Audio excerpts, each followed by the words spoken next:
Hello everyone.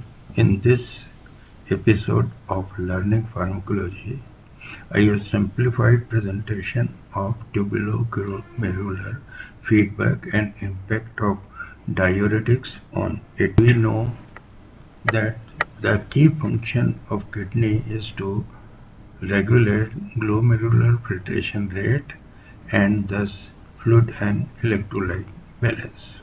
There is a selective reabsorption, permeability or secretion of water and solutes in different parts of the nephron.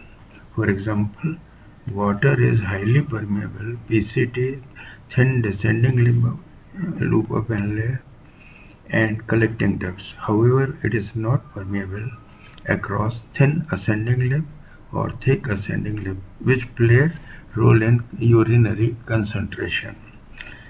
Similarly, sodium chloride is isotonically reabsorbed in PCT, but its reabsorption in thin descending limb is low. Its absorption in thick ascending limb is very high.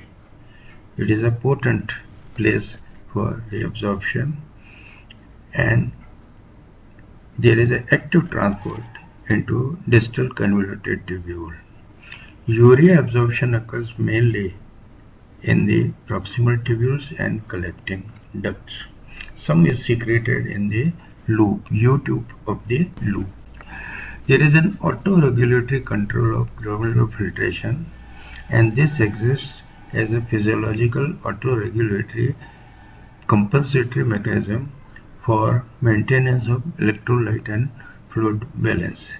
The mechanism operates at the level of individual nephron, which are about 1 million nephron per kidney, and there are three main autoregulatory mechanisms that regulate it. One is autonomous vasoactive reflex in the afferent arterioles that responds quickly to changes in the oncotic or blood pressure. Second is tubuloglomerular feedback that I will be discussing in detail. Both these mechanisms operate at afferent arterial level of the glomeruli. The third mechanism is angiotensin II, which is released as a result of renin secretion, and that causes vasoconstriction of efferent arterioles, therefore maintains the pressure difference for filtration.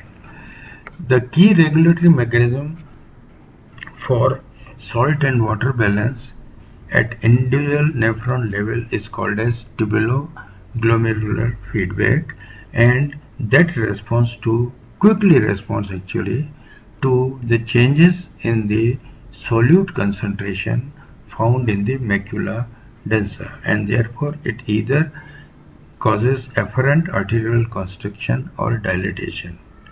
Now this occurs directly between an interaction between macula densa cells and afferent arterioles. We remember afferent arterioles have granular cells or JG cells that secrete renin. Now the macula densa cells act as sensors for this feedback, and they sense the solute sodium concentration, and they send signals to the afferent arteriole for vascular reactivity and maintaining tone. The net result is auto-regulation of glomerular filtration. Macula densa are specialized cells, about cluster of 15 to 20 cells in the columnar epithelium of the descending convoluted tubule, in close proximity to the place between afferent and efferent arterioles, more closely related to afferent glomerular arteriole of the same nephron. And the key mechanism for sodium transport into these cells is through co-import, that is sodium potassium 2 chloride co-importer. And interestingly, it is inhibited by furosemide. It has a clinical relevance. There is additionally an apical sodium hydrogen pump or exchanger that also participates in sodium transport. The key function is transport of sodium to regulate afferent arterial tone. This is one. The second is the renin release when the concentration of sodium in the descending convoluted tubule nearby is low. And once low concentration is sensed, renin is released and there are appropriate vascular changes to maintain GFR. Intrarenal PGs also play a role. A high sodium delivery to distal convoluted tubules evokes apparent arterial dilatation that is mediated by prostaglandins that are formed de novo through cortical COX-2 activation. It forms PGE2 and PGI2 that are renal vasodilators. Formation of prostaglandins occurs in response to low salt intake or in response to volume depletion, thereby maintaining glomerular filtration rate. Therefore, prostaglandins work in close concert with the tubuloglomerular feedback for regulation of filtration. Now, the signaling mechanisms for macular densa for mediation of tubuloglomerular flow include ATP that acts on the P2Y12 receptors that enhances calcium release in the macula densa cell.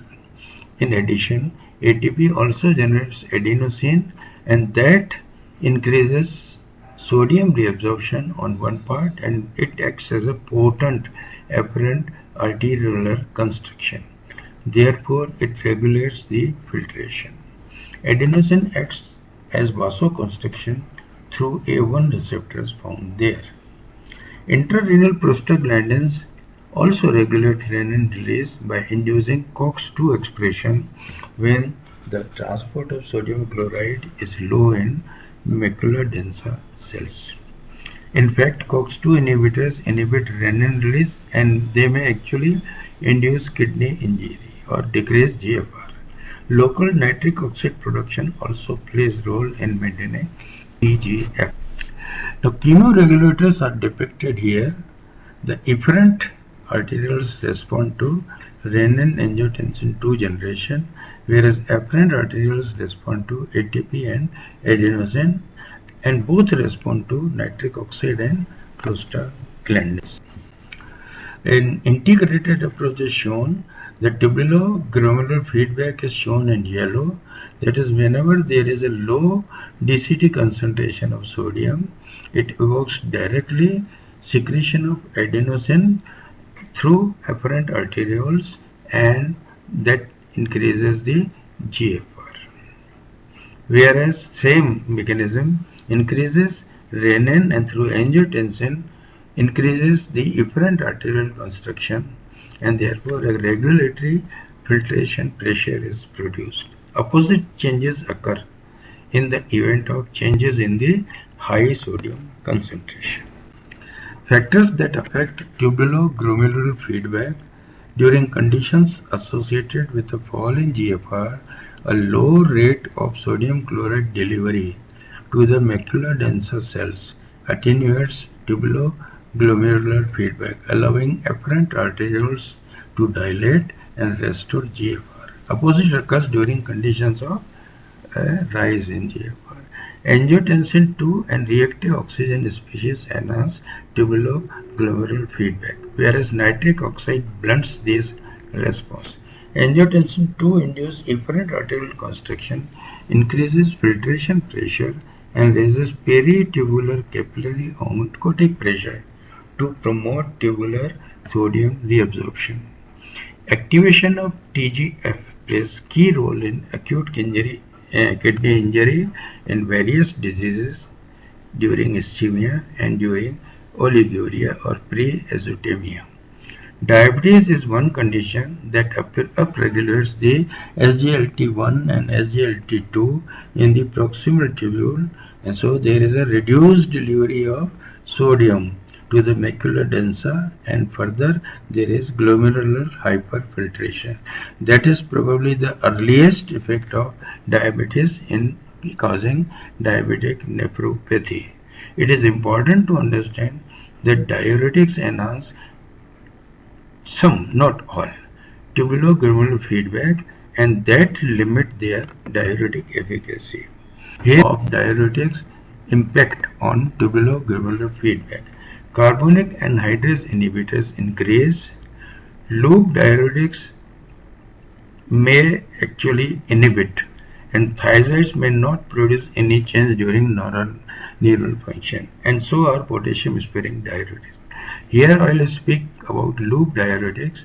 Inhibition of the sodium transport to macular denser cell by inhibiting sodium potassium chloride symporter will result in obtundation of TGF, and that will cause persistent diuresis and loss of the blood despite low GFR.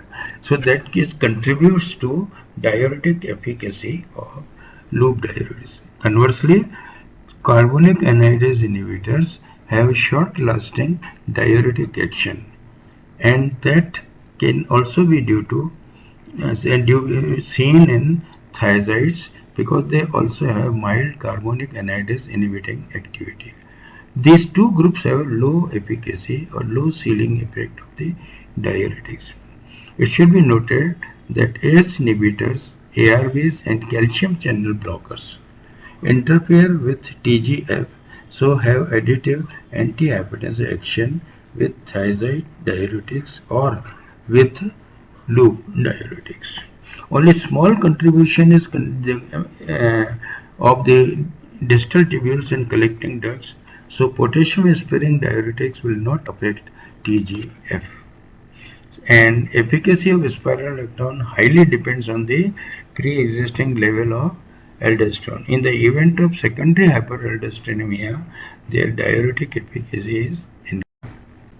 So this is all about role of tubuloglomerular feedback, its regulation of glomerular filtration, and the factors that affect it, particularly effect of diuretics. For further reading, references are given. Thank you very much.